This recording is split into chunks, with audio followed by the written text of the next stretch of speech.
આગ ઝરતી ગરમીથી બચવા માટે લોકો ઠંડકનો સહારો લઈ રહ્યા છે। ત્યારે આજે અમે તમને એક એવા ભગત જોડે મેળવશું કે જે આગ ઝરતી ગરમીમાં પણ નિર્વસ્ત્ર થઈ ધૂળમાં દટાઈ અને સૂર્ય સાથે આંખથી આંખ મિલાવી તપસ્યા કરે છે। જુઓ અમારો વિશેષ અહેવાલ। આ છે ગુજરાત રાજસ્થાન સરહદ પર આવેલા કેવદારામ ભૂમારામ મેઘવાળ, જે છેલ્લા 9 વર્ષથી ગામમાં સુખ શાંતિ જળવાઈ રહે તેમજ ભાઈચારો વધે અને કોઈ જાતનો રોગ ના આવે તે માટે એક અનોખી તપસ્યા કરે છે। તેમની તપસ્યાના વિડીયો અત્યારે સોશિયલ મીડિયા પર ખૂબ જ વાયરલ થયા છે। જો તેમની તપસ્યાની વાત કરવામાં આવે તો અત્યારે આગ ઝરતી ગરમી છે અને ગરમીથી બચવા માટે લોકો એસી તેમજ ઠંડકનો સહારો લઈ રહ્યા છે। ત્યારે આ કેવદારામ ભગત નિવસ્ત્ર થઈ અડધું શરીર ધૂળમાં દાટીને સૂર્ય સાથે આંખથી આંખ મિલાવી રહ્યા છે અને તપસ્યા કરે છે।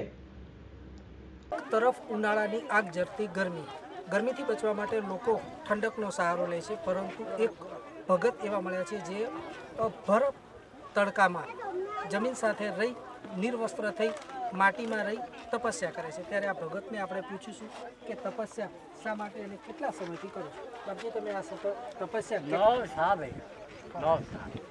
તપસ્યા કરવાનો ઉદ્દેશ્ય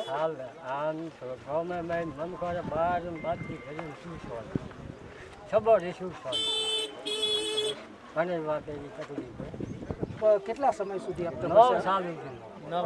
બપોરે 1 વાગ્યાથી લઈ કેટલા વાગ્યા સુધી? 12 વાગે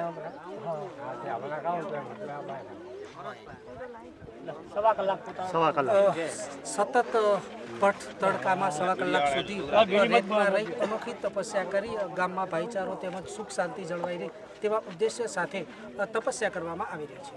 સુરેશ ગલચર, DNR ન્યૂઝ, ધાનેરા। વયોવૃદ્ધ ભગત કેવદારામની અનોખી તપસ્યાને જોવા માટે દૂર દૂરથી લોકો પણ આવી રહ્યા છે। ત્યારે આજે ધાનેરા તાલુકાના રવિ ગામે કેવદારામ ભગતનું આગમન થયું હતું।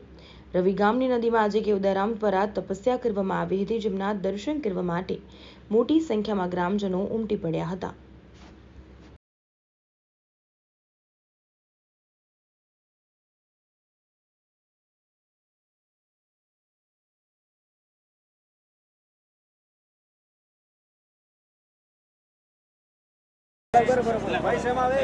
પવિત્ર તપોભૂમિમાં અમારા સમાજના શિક્ષાંત મહાન 1 કલાક સુધી અમારી રવિ તપોભૂમિની અંદર નિવસ્ત્ર થઈ અને સતત આ ગરમીની અંદર પોતે તપસ્યા કરી અને અમારા ગામને પવિત્ર કર્યું।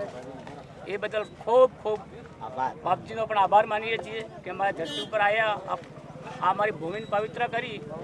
ખૂબ ખૂબ આભાર।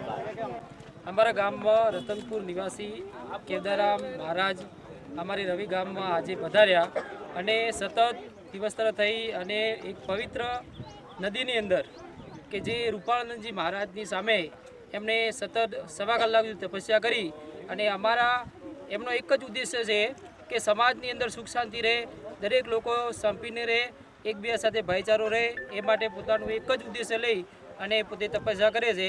બાપજીનો અમારા ગામમાં પધારવા બદલ એમનો ખૂબ ખૂબ અભિનંદન, એમને ખૂબ ખૂબ આભાર અને એમને ચરણોમાં અમે વંદન કરીએ છીએ।